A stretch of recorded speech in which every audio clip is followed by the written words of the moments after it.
বৃষ্টিতে ভিজে শিক্ষার্থীদের সঙ্গে সংহতি জানালো অভিনয় শিল্পী নির্মাতারা।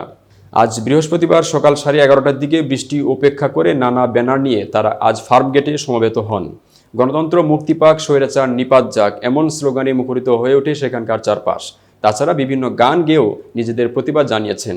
এ সময় সিয়াম আহমেদ বলেন, আমার পক্ষ থেকে আলাদা কিছু বলার নেই। সারা দেশের মানুষেরা যে দাবি করছে সেটাই আমার দাবি। যখন এত মানুষ একটা দাবি নিয়ে এক হয় তখন একটু হলেও মাথায় আনা দরকার সেটা। আমাদের ভাই বোনেরা মারা যাচ্ছে। আপনি যদি সুস্থ সবল মানুষ হয়ে থাকেন তবে রাতে ঘুমাতে পারবেন না।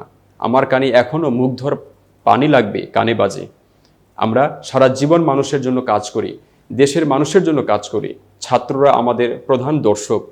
তাদের পাশে যদি না থাকি তবে কাজ করার দরকার নেই। কেন কাজ করব?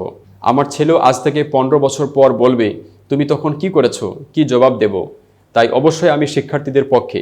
যারা মারা গেছে, আন্দোলন করতে গিয়ে তাদের বিচার না হওয়া পর্যন্ত কোনো মানুষ শান্তি পাবে না, এটা আমার বিশ্বাস। আজমেরী হক বাঁধন বলেন, আমি মানসিকভাবে বিপর্যস্ত। আসলে আমার যদি বিবেক থাকে তবে মানসিকভাবে সুস্থ থাকার কোনো কারণ দেখছি না।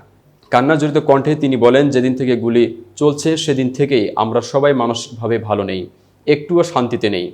আমি শিক্ষার্থীদের সঙ্গে একাত্মতা ঘোষণা করছি। যারা মারা গেছে তাদের হত্যার বিচার চাই। এসব শিক্ষার্থীদের মাঝে আমাদের সন্তান থাকতে পারত। এতক্ষণ বার্তা বৈঠকের সাথে থাকার জন্য ধন্যবাদ। নতুন নতুন তথ্য ও সংবাদ পেতে বার্তা বৈঠকের ইউটিউব চ্যানেল ও ফেসবুক পেজের সাথেই থাকুন।